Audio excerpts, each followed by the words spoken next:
In this video, we will be covering the buttons and basic features of how to use the new version of the Playcraft AmberLink Level 1, or PAL 1 for short. So here's the console here. We'll start with the stuff on the front. On the left is your D-pad, so your up, down, left, right. You have your left joystick and also your L3 button, so you can push this in for L3 for other bits and pieces. This is your menu button or your hotkey button. We'll get more into that later. This is obviously your screen, not a touch screen, just a standard screen. Then we have our buttons here, X, Y, A, and B. These buttons all remap based off of what console you're playing on. So for instance, if you're playing PlayStation, this will also be triangle, square, circle, X. If you're playing Nintendo 64, the layout will change, Dreamcast, that sort of thing. And then we have obviously our other joystick and R3, select, start. At the top here, we have our bumper and trigger buttons, so L1, L2, R1, R2. This is our power button. We hold this in to power it on, and then tap it to put it to sleep or wake it up. Our volume button, our power charging indicator, our USB Type-C port for charging, our reset button, our HDMI mini port. On the bottom then, we have our first SD card slot. We recommend not taking this one out. There's no real need to take it out.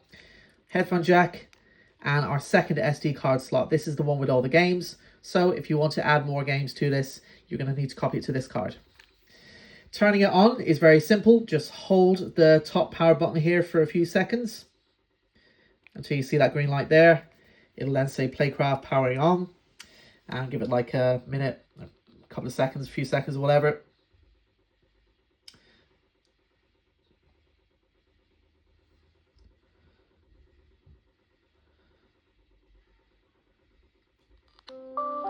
And it turns on like so. This is our main menu here. We navigate around this with the D-pad. So we go left, right, up, down to select what we want to select. To select something, we press the A button. And to go back, we press the B button. So if you want to go into our game list, we press A or whatever. And then to go back, we press B. To access the games, you obviously go into game list there.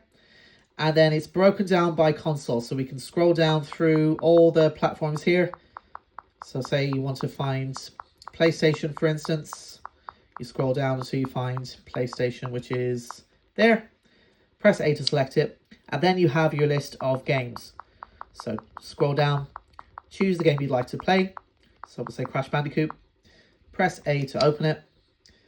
Give it a few seconds or whatever. And then it will open up like so.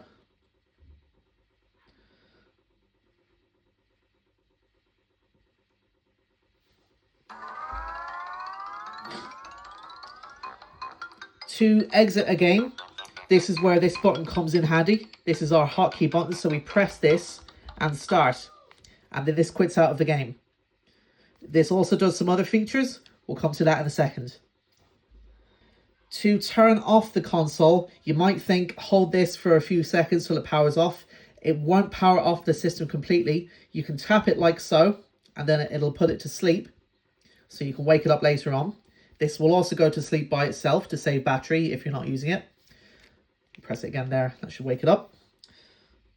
To power this off completely, we go across to the power off or shut down option in the main menu. We also have a reboot option there as well if you want to reboot it for any reason, but just press A and it'll do its thing. And there we go. That's a look at the buttons and the basic features and operations for the PAL 1 handheld.